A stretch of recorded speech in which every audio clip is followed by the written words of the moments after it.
Hello friends, तो मैं हूं आपका दोस्त एमडी यूनुस सर, आपके अपने ही यूट्यूब चैनल सिग्मा एकेडमी में स्वागत करता हूं।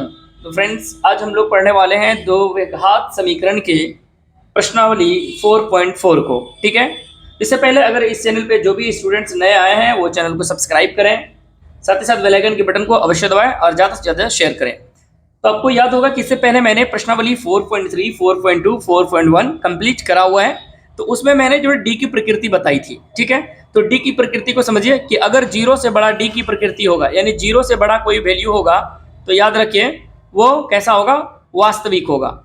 वास्तविक होगा, और वास्तविक के साथ साथ अस्तित्व में होगा। और ये भी कैसा होगा, तो वास्तविक होगा। और वास्तविक जब होगा तो अस्तित्व में होगा। यानी इसके जो मूल ज्ञात होंगे, ध्यान रखिए, अगर डी जीरो से बड़ा होगा तो मूल जो है अलग अलग होंगे। क्या होंगे? अलग अलग। ठीक है, मूल कैसे होंगे? अलग अलग होंगे, अलग अलग। अब देखिए, वास्तविक होंगे जब डी का वैल्यू जब आपका जीरो हो जाए, तो ये कैसा होंगे? मूल, यानी अल्फा बीटा का जो मान आएगा वो कैसा आएगा? समान होंगे। साथ ही साथ अगर डी छोटा हो जाए जीरो से, यानी जीरो बड़ा हो जाए और डी का वैल्यू छोटा मतलब नेगेटिव मान आ जाए, तो ये कैसा? काल्पनिक हो जाएगा। कैसा हो जाएगा? काल्पनिक। अकाल्पनिक का मतलब है कि वो वास्तविक नहीं होगा, तो कोई इसका मान निकलेगा नहीं निकलेगा। ठीक है, तो हम लोग ये चीज़ आप लोगों को पता होनी चाहिए, जो इससे पहले मैंने क्लास में कराई थी। तो चलिए स्टार्ट करते हैं हम लोग आज प्रश्नावली 4.4। इसी पे सवाल है, यानी डी की प्रकृति पे। पहले इसे जांच करना है, तो चलिए देख लेते हैं हम लोग सवाल। तो आप देखेंगे क्या कि जो पहला मेरा सवाल है, यानी एक नंबर का, ध्यान दीजिएगा, एक नंबर में 3 सवाल है। तो एक नंबर का हम लोग जो है पहला नंबर सवाल करते हैं। क्या करते हैं जरा देखिए, एक नंबर सवाल कहता है द्विघात समीकरणों के मूलों की प्रकृति बताना है आपको, यानी ये वास्तविक है, अलग अलग होंगे। ठीक है, साथ ही साथ कहता है मूलों का अस्तित्व हो तो उन्हें ज्ञात कीजिए। यानी वास्तविक अगर सभी जो मूल होंगे अगर वो वास्तव में है, पॉजिटिव है, तो क्या करेंगे? उसका हम गुणनखंड करेंगे, मूल निकालेंगे। अगर काल्पनिक आ गया तो मूल नहीं निकालेंगे। काल्पनिक होने का शर्त यह है कि जीरो से यानी छोटा वैल्यू, यानी निगेटिव में मान नहीं होनी चाहिए। तो चलिए हम लोग स्टार्ट करते हैं। तो पहला सवाल जो है मेरा, 2x पे स्क्वायर माइनस में 3x प्लस में 5 इज इक्वल टू 0। ठीक है, ये आपको एक इक्वेशन दिया हुआ है। यहाँ से आपको क्या करना है? सबसे पहले यहाँ a का वैल्यू ज्ञात करेंगे। देखिए, अगर मैं a की बात करूँ तो आपको पता है कि जो x स्क्वायर होता है हमारा, उसके जो गुना में जो भी संख्या होते हैं वो हमारा a का वैल्यू। तो यहाँ कितना है? 2 कोमा। अगर मैं b की बात करूँ तो b यानी x का गुना, यहाँ x स्क्वायर का, यहाँ x का। तो x देखिए, तो उसके आगे क्या है? माइनस में 3 है, तो चिन्ह के साथ गुना करते हैं, चिन्ह के साथ लिखते हैं, कोमा। अगर मैं c की बात करूं तो c आपको पता है अचर पद होता है, जो विदाउट चर वाला होता है, यानी बिना चर वाला। जैसे कि यहाँ 5 देख रहे हैं, वो भी कैसा? प्लस में।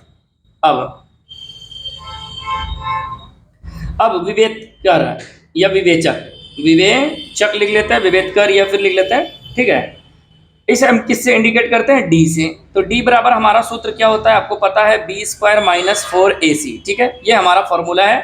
तो चलिए डी की प्रकृति देख लेते हैं। डी बराबर लिख के, डी बराबर हम क्या लिखेंगे? बी स्क्वायर का मतलब -3 का स्क्वायर माइनस 4 इंटू ए का वैल्यू क्या है? 2 इंटू सी का वैल्यू क्या है? 5।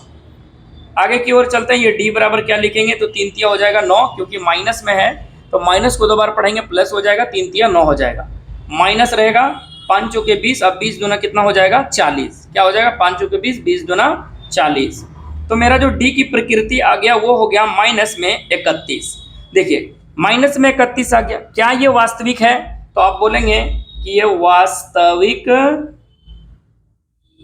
नहीं है, वास्तविक नहीं है। एक बात बताइए, जब वो वास्तविक नहीं होगा तो क्या हो गया? मेरा काल्पनिक हो गया। क्या हो गया? काल्पनिक। जब वास्तविक नहीं है तो इसके मूल निकालेंगे? नहीं, तो इसका मूल नहीं निकालेंगे। इसका आंसर यहीं समाप्त हो जाता है। ये मेरा फर्स्ट नंबर हो गया एक का। ठीक है, अब हम एक का दूसरा नंबर की ही बात कर लेते हैं साइड से। ठीक है, चलिए एक नंबर का हम दूसरा नंबर सवाल की बात करते हैं, एक का दूसरा। अब एक का दूसरा क्या है, उस सवाल को भी हम देख लेते हैं। जब एक के हम दूसरे की बात करते हैं तो आप देखिए ये इक्वेशन है, 3x पे square minus 4√3x plus 4 is equal to 0। तो हम इस इक्वेशन को क्या कर लेते हैं? लिख लेते हैं। ठीक है, तो चलिए हम लिख लेते हैं। क्या है? 3x पे स्क्वायर माइनस 4 रूट 3x + 4 = 0। ठीक है, ये आपने इक्वेशन लिखा। फिर वही काम करना है आपको। सबसे पहले सॉल्यूशन लिख के आप a बराबर ज्ञात करेंगे। वैल्यू a का वैल्यू का मतलब है यहाँ x² का गुणक। तो देखिए ये x² के आगे में कौन सी संख्या है, तो 3 है, कोमा। अगर मैं b की बात करूं तो x के अलावा अगर कोई भी चीज दिख जाए तो वो उसका गुणांक है। x के अलावा देखिए तो क्या है, माइनस में 4 क्या है, 3 है, कोमा। अगर मैं c की बात करूं तो c का वैल्यू क्या है, अचर पद, और अचर पद हमारा यहाँ क्या है, 4 है। अब हम क्या करते हैं, वही d बराबर लगाएंगे। अब विवेचक,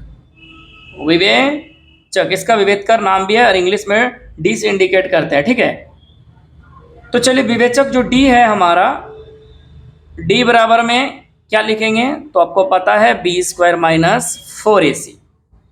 चलिए d बराबर b² का मतलब क्या है, 4√3, और इस पे क्या लगाना आपको, स्क्वायर, माइनस में 4 इंटू a का वैल्यू 3 इंटू c का वैल्यू 4। आगे की ओर चलते हैं। देखिए तो d बराबर आप लिखेंगे 4 का स्क्वायर -2 को पढ़ेंगे, यानी -4 को 2 बार पढ़ेंगे तो प्लस हो जाएगा, 4 चौके 16, और √3 को 2 बार पढ़ेंगे तो हो जाएगा मेरा 3। इधर देखिए तो 4 चौक 16, 16 48, यानी d बराबर हो जाएगा 16 को 3 से मल्टीप्लाई करेंगे तो ये 48, माइनस में क्या हो जाएगा, 48। देखिए तो अब यहाँ से d का जो वैल्यू आया वो हमारा क्या आ गया, 0। जब d का वैल्यू 0 आ गया तो मेरा ये क्या है, वास्तविक है, वास्तविक। जब वास्तविक है तो इसका मतलब अस्तित्व में है, अस्तित्व में है, और अस्तित्व है तो मूल इसके कैसे होंगे, मूल क्या होंगे, तो समान होंगे। मूल क्या होंगे, समान। क्यों होंगे, क्योंकि मैंने कहा था जब d बराबर 0 होगा तो वास्तविक होंगे, और मूल कैसा होगा, उसका समान होगा, बराबर होगा दोनों मूल, अल्फा बीटा। और इसका पहले काल्पनिक आ गया फर्स्ट, तो यही समाप्त हो गया। अब यहाँ जब वास्तविक यानी अस्तित्व में है, मूल होंगे, तब अब हम क्या करेंगे, द्विघात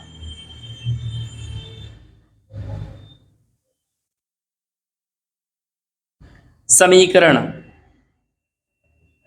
सूत्र से। ध्यान से देखिए, द्विघात समीकरण सूत्र से आपको पता है क्या होता है, x बराबर -b + अंडर रूट b पे स्क्वायर -4ac। ठीक है, और नीचे में क्या होता है, 2a।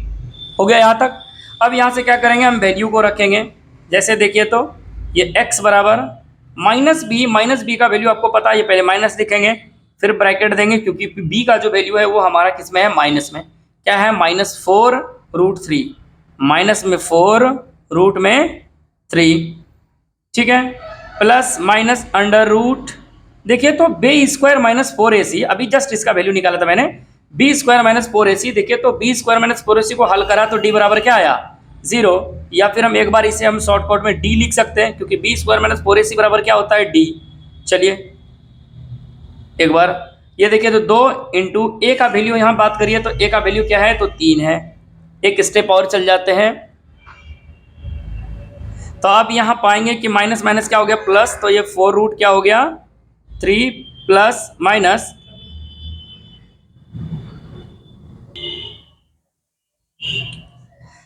प्लस माइनस, ये देखिए तो हो गया। तो d का जो वैल्यू है आपका 0 है। रूट में d का वैल्यू क्या आया हुआ है, 0। देखिए तो d बराबर क्या आया है, 0। और ये 3 दूनी कितना हो गया, 6। आगे की ओर एक बार और स्टेप आगे करते हैं, देखते हैं x बराबर, तो ये हो जाएगा आपका 4√3 प्लस माइनस, इसको निकालेंगे तो क्या आएगा, 0 बटे क्या हो जाएगा, 6। ठीक है, तो x बराबर जो था आपका वही रह गया।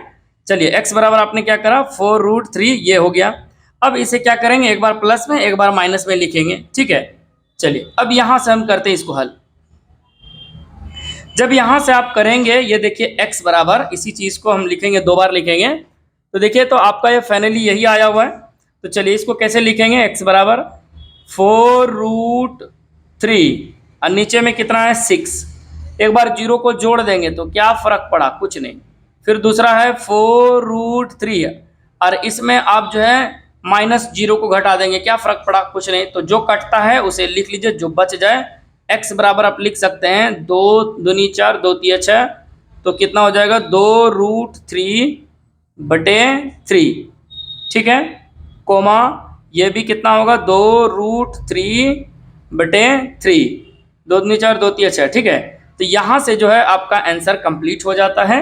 क्या अगर आप चाहें इससे ज़्यादा तो देखिए नीचे कहता है कि रूट नहीं होना चाहिए। आप अगर अंश का परिमेयकरण करेंगे तो नीचे जो है आपका हो जाएगा, ऊपर में ज़्यादा से ज़्यादा आप क्या कर सकते हैं 2 दूनी 6 कर सकते हैं 6, और उसके बाद नीचे में हम √3 लिख सकते हैं 6/√3। आप ऐसे आंसर लिखें या फिर ऐसे। तो यहाँ से जो है मेरा 1 का 2 कंप्लीट हो जाता है। अब हम लोग चलते हैं तो इसका 1 नंबर के तीसरे नंबर सवाल पे चलते हैं। 1 का अगर हम तीसरा नंबर देखते हैं, देखिए तो 1 का तीसरा नंबर सवाल अगर हम देखें तो 1 नंबर का तीसरा नंबर सवाल क्या कहता है, इस चीज़ को सुनो। 1 नंबर का तीसरा नंबर सवाल क्या दिया है, वही चीज़ कह रहा है इसमें भी। ये आपको इक्वेशन दिया हुआ है, कैसा तो दिया हुआ है 2x² - 6x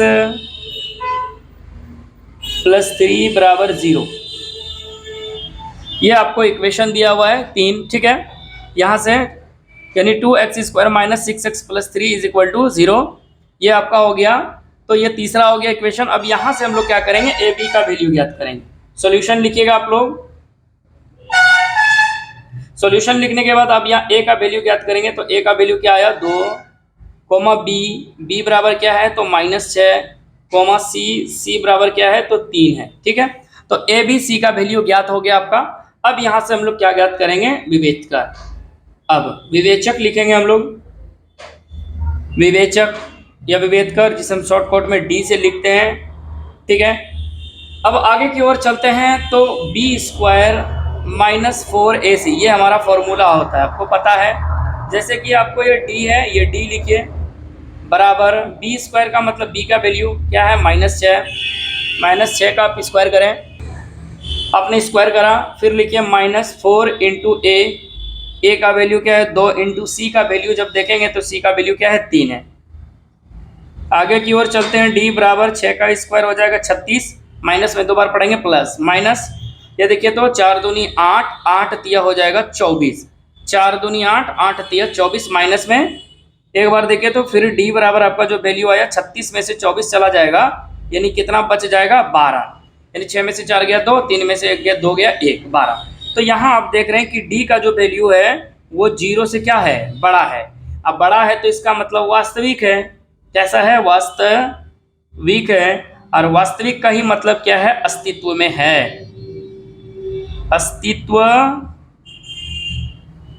में है, ठीक है, अस्तित्व में है। तो इसके जो मूल होंगे, ध्यान रखिए, मूल कैसे होंगे, अलग अलग होंगे। अल्फा का वैल्यू अलग, कोमा बीटा का भी वैल्यू क्या होंगे, अलग। यानी मूल कैसे होंगे, तो मूल अलग अलग होंगे, अल्फा का मान अलग, बीटा का मान अलग होंगे। अब यहां से हम लोग आते हैं द्विघात। द्विघात समीकरण सूत्र से क्या है सूत्र, तो x बराबर -b plus minus √b² - 4ac / 2a, ये आपने करा। इसके अलावे देखिए तो क्या होता है, जब देखेंगे x बराबर -b, अब b का वैल्यू आपको पता है कितना है, तो माइनस में 6 है, plus minus √b² - 4ac, b² का मतलब यह है कि b का वैल्यू देखिए तो -6, और इसके वैल्यू पूरा हम लोग का कितना आया हुआ, डायरेक्ट लिख सकते हैं। ये जो b² - 4ac इनको हल करा तो मैंने कितना लिखा, 12 लिखा है, ठीक है, ये आ गया है मेरा। तो इसके अलावा हम इसे अगर हल करें नीचे की ओर तो 2 × a का वैल्यू देखें तो a का वैल्यू कितना है 2, ये x बराबर हो जाएगा, x बराबर हो जाएगा क्या, तो x बराबर हो जाएगा, ये माइनस माइनस क्या हो गया प्लस, माइनस माइनस क्या हो गया प्लस, प्लस 6 प्लस माइनस √, इसको जब आप तोड़ेंगे तो 2√3 आएगा, क्योंकि 2 दूनी 4 तिया 12, और नीचे में आ गया मेरा 4। अब यहाँ से 2 मूल आए।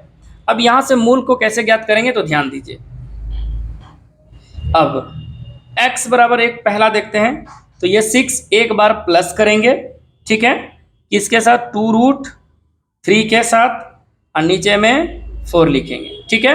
और आगे की ओर देखते हैं, इसे क्या करेंगे,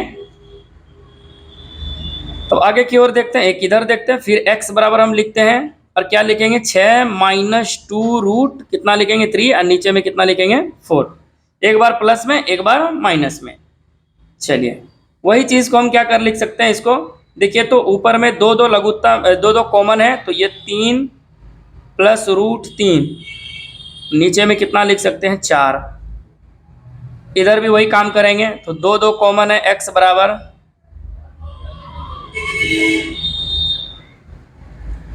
x बराबर 2 कॉमन है, 2 निकालिए, 3 माइनस √3, अब बटे कितना, 4, 2 दूनी 4, 2 दूनी 4।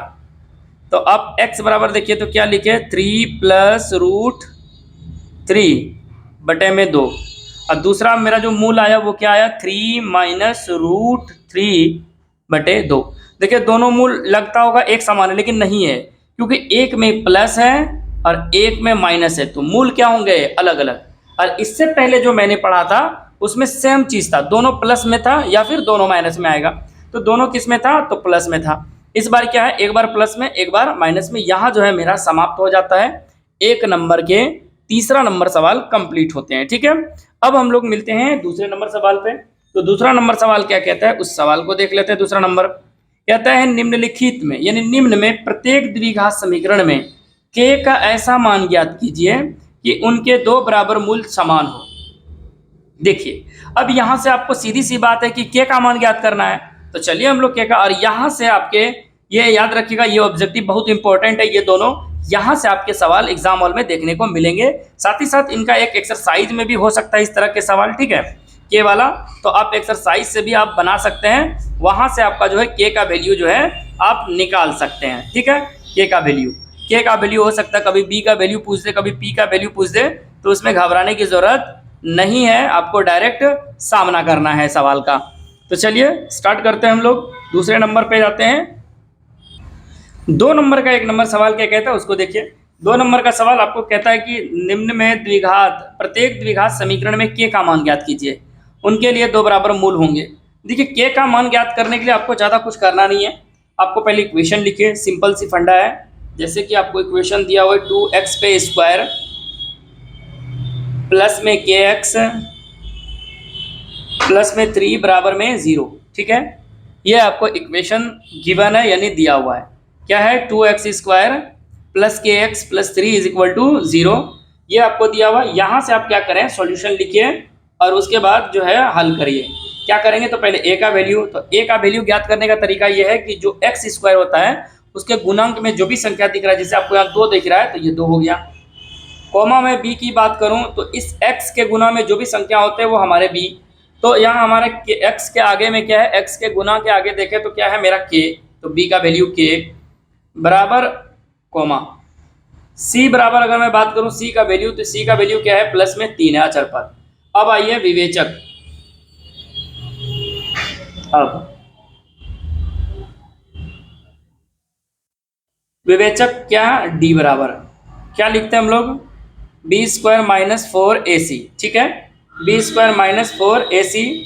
चलिए d बराबर अगर मैं बात करूं तो बी स्क्वायर का मतलब है k, अब k पे आप क्या लगा सकते हैं, स्क्वायर माइनस 4 इंटू ए, 4 इंटू ए का वैल्यू दिखे तो आपको क्या दिया हुआ है, तो यहाँ 2 दिया हुआ है, इंटू सी का वैल्यू 3। सवाल में एक चीज़ और गौर करें आप लोग, लिखा है कि ऐसा मान लीजिए जिनके 2 मूल यानी बराबर मूल होंगे, तो बराबर मूल होंगे इसका मतलब है कि डी बराबर हमारा क्या होगा, 0। मूल बराबर तभी होते हैं, मूल बराबर कब होते हैं, ध्यान दीजिए, जब डी का वैल्यू 0 के बराबर होता है तो मूल कैसा होता है, मेरा समान होता है। इसका मतलब है कि डी के बराबर हम क्या लिख सकते हैं, 0। चलिए आगे, के स्क्वायर का मतलब ये हो गया के स्क्वायर माइनस 4 दूनी 8, 8 तिया क्या हो गया 24, 4 दूनी 8, 8 तिया 24। अब माइनस 24 को इस पार अगर आप ले आते हैं तो हो जाता है आपका प्लस में 24, और इधर हो जाता है आपका के का स्क्वायर, ठीक है, 24 के का स्क्वायर। अब यहाँ देखिए 24 का आप क्या लगाएंगे, पूरे पे अंडर रूट और इधर हो जाएगा के, क्या बच जाएगा के का स्क्वायर हटेगा तो इस पर में आपको पता हो जाता है रूट, तो मेरा रूट हो गया। जब आप 24 को तोड़ेंगे तो आपका देखिए तो कैसे आएगा, 2 दूनी 4, 4 दूनी 8, 8 या 24, आप इस प्रकार लिख सकते हैं ये के, कोई दिक्कत। तो दो पेयर में से एक दो तो निकल जाएगा, लेकिन क्या बच जाएगा 6, 3 दूनी 6 बराबर के। तो आपका के का वैल्यू आपका कितना आ गया, तो आप बोलेंगे कि जो आपका के का वैल्यू है 2√6 है। के का वैल्यू कितना आ गया देखिए तो के का वैल्यू आपका आ गया 2√6। अब एक बात बताइए, आंसर में आप लोग जरा देख के बताइए कि किस में दिया है, प्लस माइनस में। आपको पता है क्योंकि रूट से निकलता है तो वो वैल्यू एक प्लस और एक माइनस भी होता है, ठीक है। तो यहाँ मेरा क्या है, पूरा वैल्यू संपूर्ण निकला नहीं है, तो मेरा 2√6 ही हो जाएगा आंसर। क्या हो जाएगा, प्लस में 2√6 हो जाएगा। क्योंकि रूट से भी निकला है तो आप यहाँ इसके आगे अब क्या लगा सकते हैं, प्लस और माइनस, ठीक है।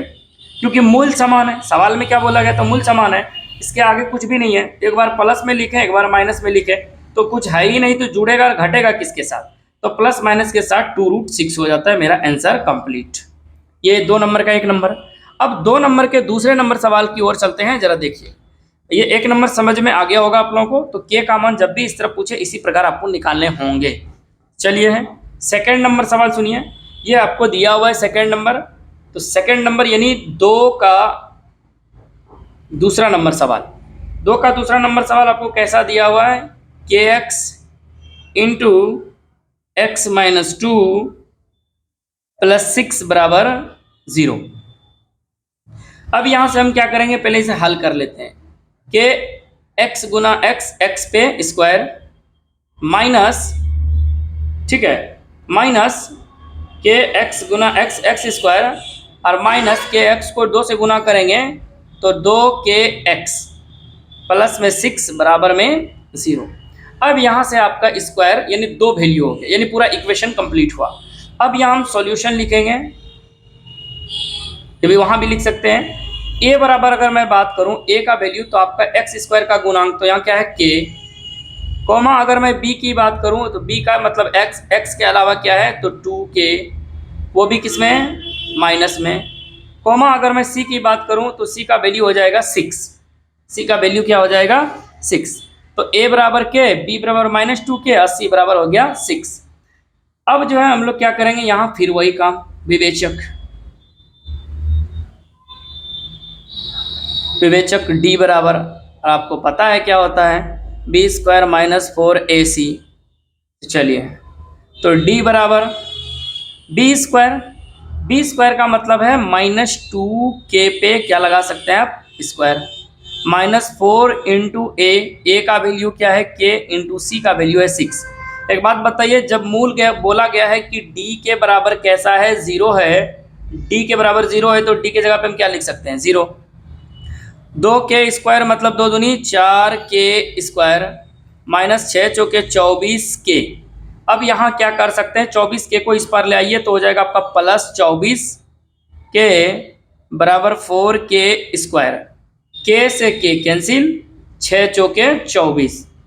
तो यहाँ से आपका डायरेक्ट कितना हो गया 6 बराबर में क्या हो गया k, तो k का जो वैल्यू आया यहाँ 6 हो गया, ठीक है। इसमें रूट में था इसलिए रूट से निकला तो प्लस माइनस के साथ, इसमें रूट वाला नहीं है क्योंकि रूट का वैल्यू 2 होता है, एक प्लस और एक माइनस में, ठीक है। रूट से जो भी वैल्यू निकलता है एक प्लस माइनस के साथ होता है। तो के बराबर क्या हो गया मेरा 6। तो यहाँ जो है 2 नंबर मेरा सवाल जो है समाप्त तो हो जाते हैं। अब हम लोग चलते हैं 3 नंबर सवाल पे, लैंग्वेज वाले सवाल पे। तो चलिए 3 नंबर पे, 3 नंबर सवाल क्या कहता है, ध्यान दीजिए।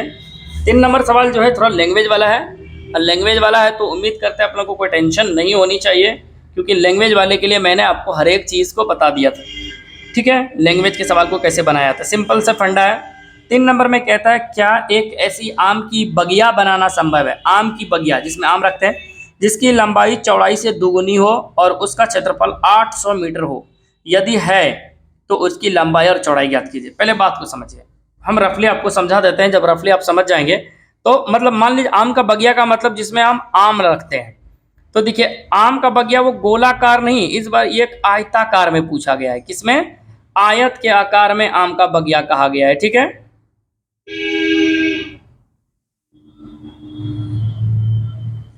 आयत के आकार में किसके आकार में? आयत के आकार में।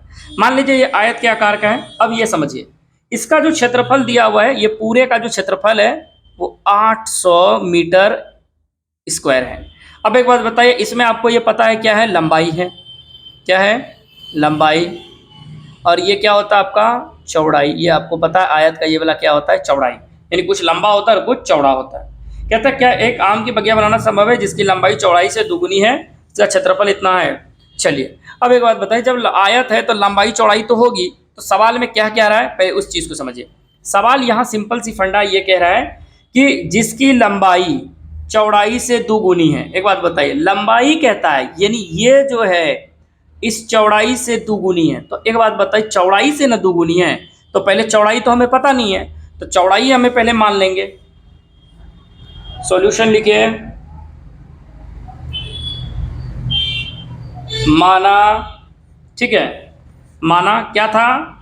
आम की बगिया बनाना संभव है जिसकी लंबाई, तो सीधी सी बात हम लिख देते हैं, माना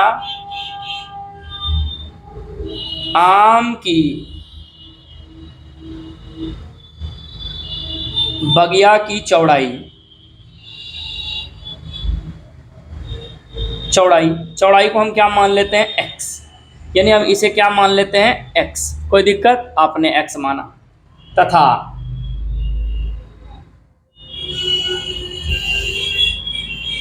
आम की बगिया की लंबाई, क्योंकि चौड़ाई मैंने x माना तब कौन बच गया? लंबाई। अब लंबाई समझिए क्या कहता है। लंबाई में कह रहा है कि जो चौड़ाई है, लंबाई है चौड़ाई से दुगुनी है, बस दुगुनी है। इसका मतलब ये x है, इसको आप किससे गुना कर दीजिए? 2 से, तो आपका क्या हो जाएगा? 2x। दुगुनी का मतलब कितने x? 2x। अब सिंपल सी फंडा है, दुगुनी हो गया।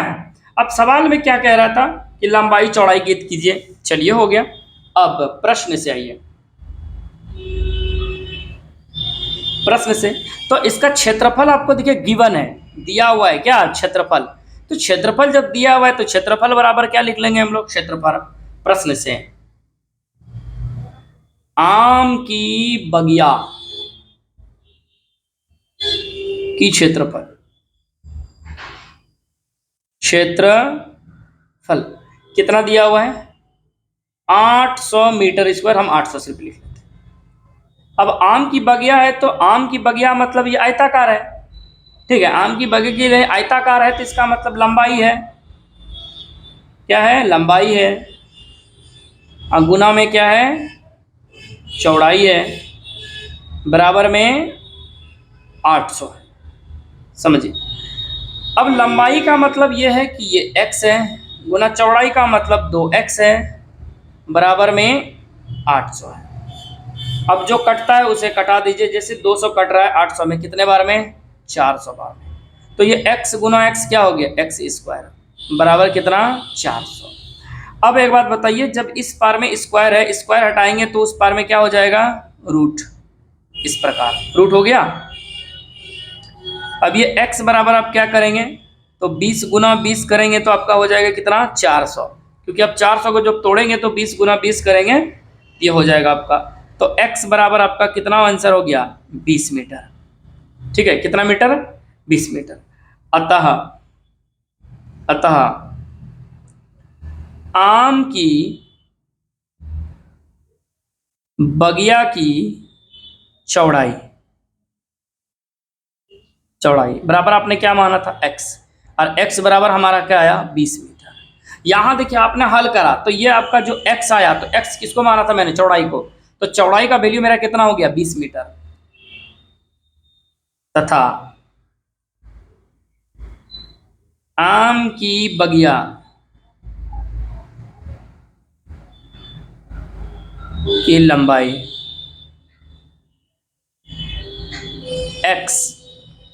अब यहाँ x नहीं है बल्कि कितना है? 2x। 2x का मतलब 2 गुना x। इसका मतलब ये हुआ कि ये 2 गुना x का मतलब 20 बराबर कितना? 40 मीटर। ठीक है, तो ये मेरा यहाँ आंसर समाप्त हो जाता है। आम की बगिया की लंबाई की बात करें तो 40 मीटर। ये कितना आ गया? 40 मीटर। और ये कितना आ गया? 20 मीटर। ठीक है, 4 दूना देखिए तो 40 गुना 20 करेंगे तो 40 20 4 दूनी 8 यानी 00 80 हो जाएगा, यानी 800 हो जाएगा। ठीक है, 40 दूनी 80, एक जीरो लगा दीजिए 800। तो मेरा आम की लंबाई, बगिया की लंबाई की चौड़ाई ज्ञात करनी थी, तो जो हो गया आपका। यहाँ आपका सवाल समाप्त हो जाता है 3 नंबर। अब हम लोग चलते हैं नेक्स्ट सवाल की ओर, प्रश्न नंबर 4 की ओर। प्रश्न नंबर 4 की ओर आते हैं और 4 देखते हैं क्या कहता है। ये आपको सवाल दिया हुआ है प्रश्न नंबर 4, ध्यान से देखिए। कहता है क्या निम्न स्थिति में, यानी स्थिति संभव है, यदि है तो उनकी वर्तमान आयु ज्ञात कीजिए। अब वर्तमान आयु ज्ञात करना है, किसका ज्ञात करना है ये पता है। यहाँ देखिए, कहता है दो मित्रों की आयु का योग 20 वर्ष है। अब दो दोस्त है, ठीक है, उनके जो योग है, उनका जो उम्र है, उनका उम्र का योग दिया है 20 वर्ष है। 4 वर्ष पूर्व उनकी आयु वर्षों में कहता है का गुणनफल 48 था। अच्छा, सिंपल फंडा है। देखिए, अब यहाँ समझिए, इसका पहले बेसिक कंसेप्ट समझिए। क्या रहा है कि दो फ्रेंड है, मान लिया मैंने एक फ्रेंड ये है, ठीक है, और दूसरा फ्रेंड ये है। इस चीज़ को समझिए। अब दो फ्रेंड है, इन दोनों का जो एज है अभी पता नहीं है, समझिए। इन दोनों का जो एज है कितना वर्ष है, 20 वर्ष है। इसका मतलब इनका और इनका दोनों, यानी फ्रेंड ए और फ्रेंड जो दो है, यानी फ्रेंड एक और फ्रेंड जो दो है, इन दोनों का जो उम्र है वो 20 वर्ष है। लेकिन यहाँ हमें ये पता नहीं है कि ए का कितना वर्ष है, बी का कितना वर्ष, क्योंकि यही ज्ञात करना है।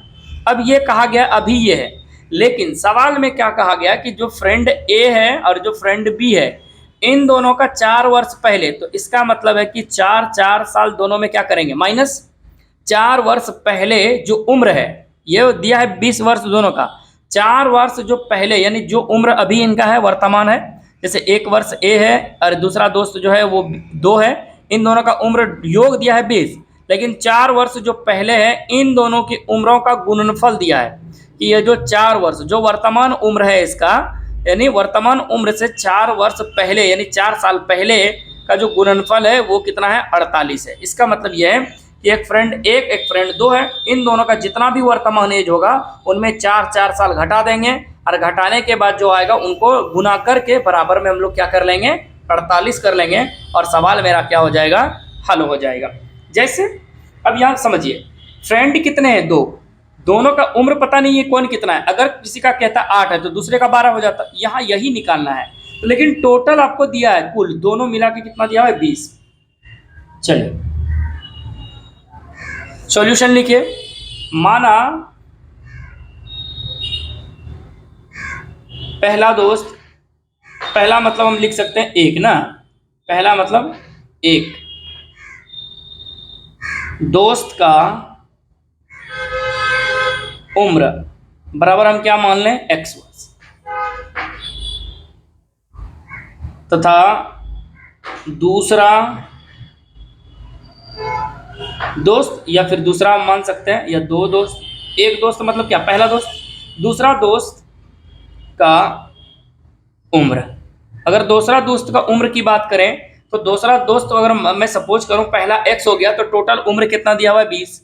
अगर मैं 20 टोटल है और उनमें से अगर हम पहले दोस्त को घटा दें, जितना भी उम्र होगा पहले दोस्त का, उसके उम्र को टोटल उम्र में घटा देंगे, तो ये मेरा दूसरा दोस्त का जो शेष बचेगा वो दूसरा दोस्त का क्या हो जाएगा, उम्र। अब प्रश्न से आइए, ठीक है, या ऐसे लिखिए 4 वर्ष पूर्व। अब 4 वर्ष पूर्व, अच्छा, माना पहला दोस्त का उम्र ये x है, इसका मतलब है पहला दोस्त का जो उम्र है, यहाँ आप लिखिएगा वर्तमान उम्र लिख सकते हैं। कौन सा उम्र, यहाँ वर्तमान, वर्तमान उम्र, दोनों में क्या लिख सकते हैं आप, वर्तमान, ठीक है, वर्तमान उम्र, यानी पहला दोस्त का वर्तमान उम्र x, तो दूसरा दोस्त का वर्तमान उम्र क्या हो जाएगा, 20 में से x को घटा देंगे तो ये वर्तमान उम्र आ जाएगा।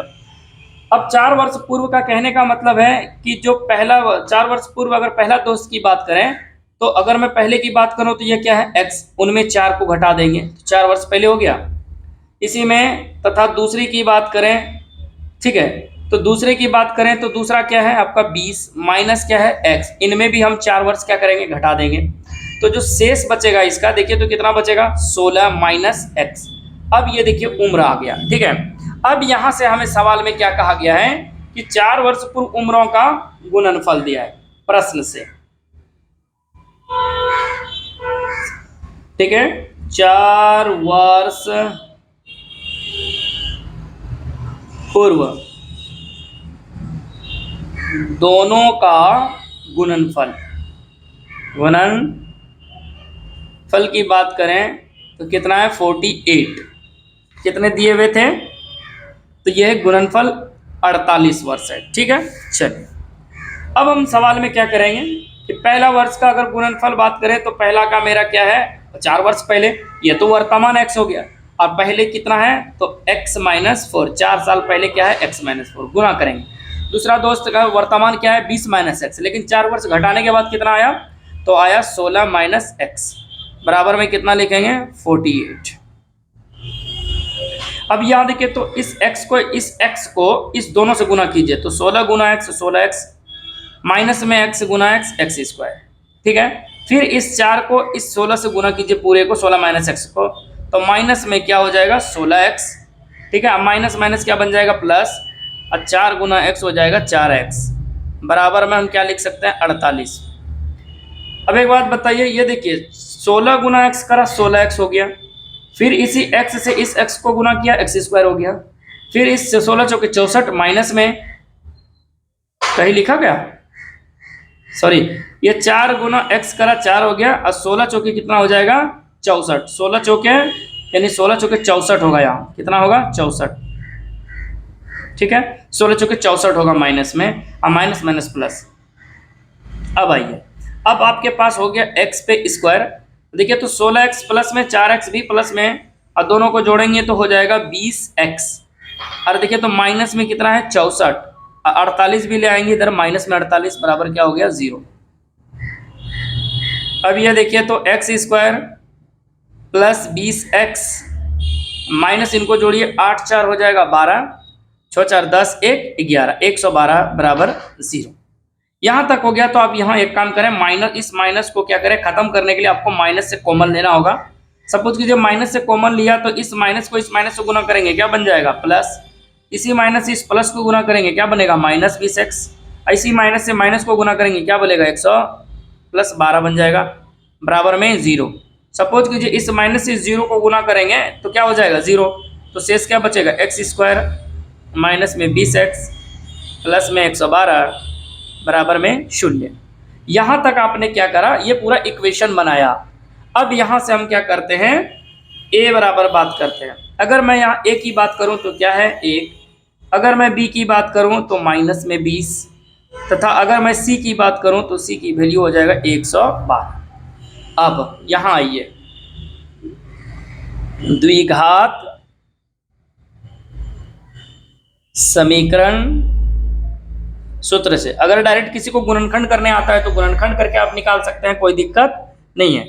अगर गुणनखंड से निकल जाता है तो गुणनखंड करके आप निकाल लीजिए अगर तेजी लगता है, और नहीं तो द्विघात समीकरण का सूत्र प्रयोग करके आप निकाल सकते हैं। तो क्या होता है आपको पता है, x बराबर minus b plus minus under root b पे स्क्वायर माइनस 4ac बटे 2a।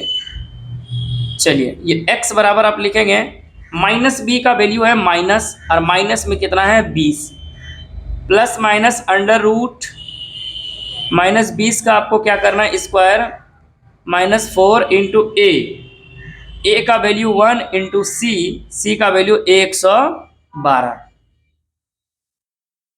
2 इंटू ए का वैल्यू कितना है 1। अगर मैं इधर बात करूं तो माइनस माइनस क्या हो जाएगा plus 20, plus minus under root, और इसका वैल्यू देखिए तो 2 दूनी कितना हो जाएगा 400, माइनस में 4 को 112 से गुना कीजिएगा तो 4 दूनी 8, 448। ठीक है 448। आगे की ओर जाएंगे तो ये हो जाएगा 2। ठीक है, क्या हो जाएगा 2। जब आपका 2 हो गया, अच्छा ये माइनस में वैल्यू आ गया, बी का वैल्यू क्या है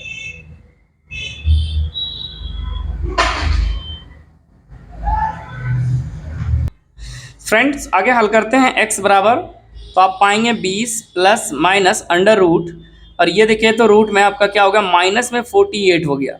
जैसे ही माइनस में आ गया कहानी ये हो गया आपका समापन, यहाँ से आप आगे नहीं निकाल सकते। इसका मतलब है कि इसकी जो वर्तमान उम्र है वो ज्ञात नहीं किया जा सकता है, ज्ञात नहीं किया जा सकता है। ठीक है, क्योंकि अगर गुणनखंड भी करेंगे तो 12 8 20 दोनों माइनस में आएगा। ठीक है, तो यहाँ से आपका प्लस लगभग बन जा रहा है, लेकिन यहाँ जो है नहीं आ रहा है।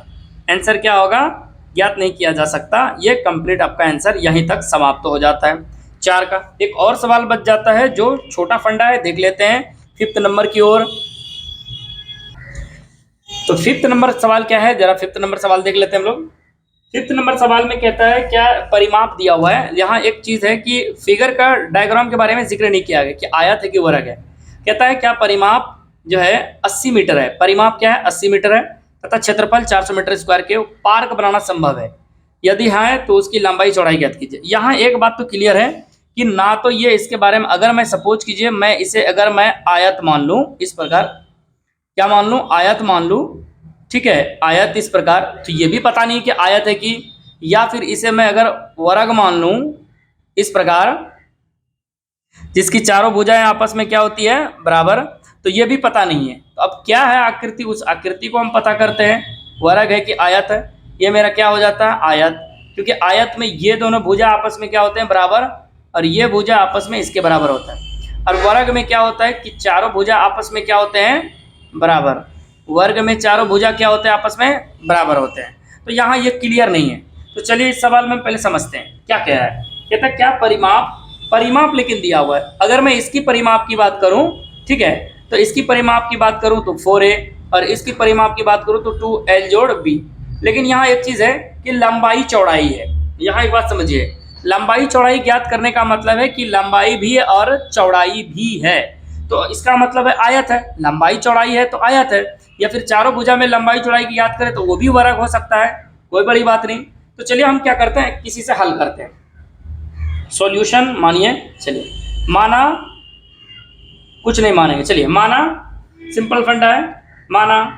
अब देखिए यहाँ लंबाई क्या है कुछ पता नहीं है। ठीक है, लंबाई क्या है कुछ पता नहीं है। माना लंबाई, अगर मैं लंबाई को x मान लूं, कोई दिक्कत है, तथा चौड़ाई क्या है, चौड़ाई, अगर मैं चौड़ाई को क्या मान लूं, y, यहां तक कोई दिक्कत नहीं है। अब परिमाप की बात है जिसमें लंबाई चौड़ाई है तो आयत है, इसका मतलब लंबाई चौड़ाई है तो इसका मतलब क्या है, आयत। अच्छा, वर्ग भी होता है, वर्ग में लंबाई चौड़ाई नहीं होती बल्कि चारों भुजा क्या होती है, समान होती है। पता है आपको, इसमें क्या होती है, चारों भुजाएं समान होती है, और इसमें क्या होती है, लंबाई होती है, ये वाला चौड़ाई होता है। ठीक है, या फिर इसी में अगर इस तरह देखें तो यह लंबाई होती है और ये क्या होती है, चौड़ाई, अगर समान है। तो अब ये पता नहीं है कि आंसर क्या आने वाला है। चलिए, तो अब हम यहाँ क्या करते हैं, परिमाप लिखते हैं। अगर हम आयत की परिमाप की बात करें, आयत का लिख लेते हैं, आयत का परिमाप, आयत का परिमाप आपको कितना दिया हुआ है, 80 मीटर। कितना मीटर दिया हुआ, 80 मीटर।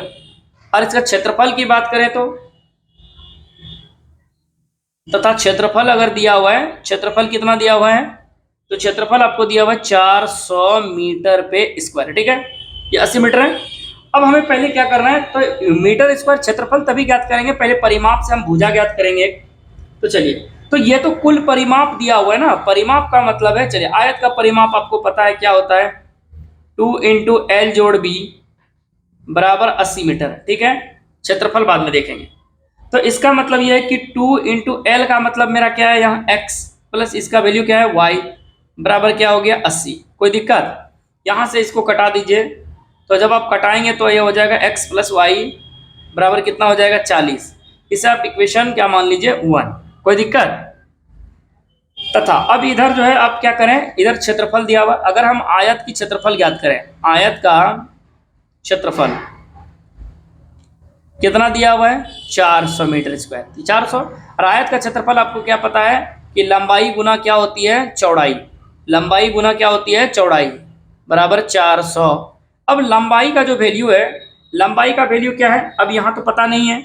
अगर आपने लंबाई x माना है, ध्यान दीजिए, अगर यहाँ लंबाई आपने x माना है, यहाँ जैसे लंबाई x माना है, तो हम यहाँ x रहने देते हैं। अगर मैं चौड़ाई की बात करूं y, तो यहाँ हम y बराबर ऐसे मान सकते हैं 40 माइनस x।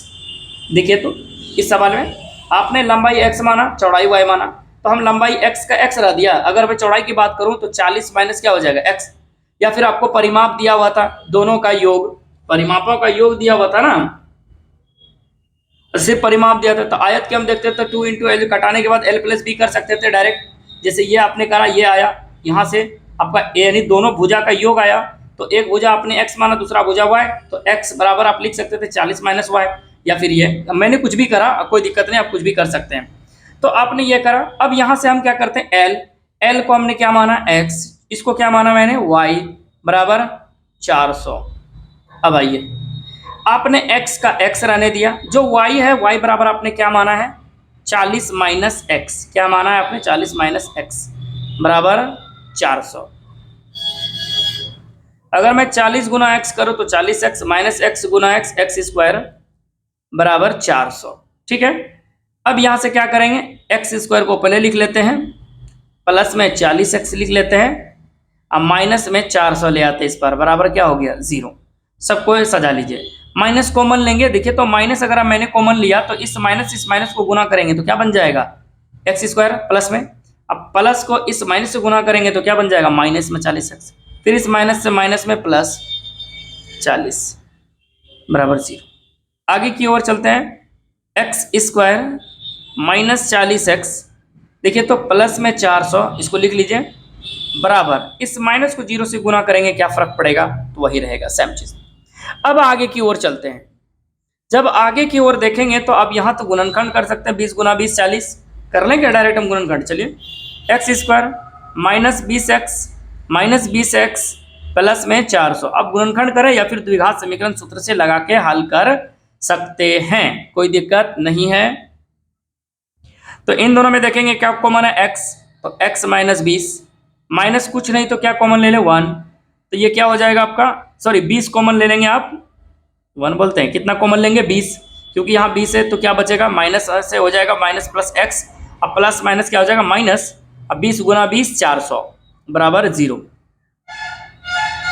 आगे की ओर चलेंगे तो ये x,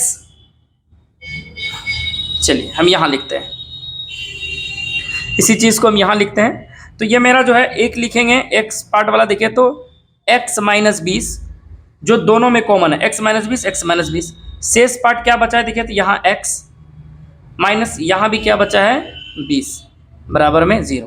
अब दोनों को अलग अलग पार्ट करके लिखिए, x माइनस 20 बराबर 0, और इधर भी आप लिखिए x माइनस 20 बराबर 0। अब यहाँ x बराबर क्या करेंगे, इस माइनस को 0 के उस पार करेंगे तो प्लस में 20, और इस 0 को 0 के उस पार करेंगे 20 को तो हो जाएगा प्लस में 20। अतः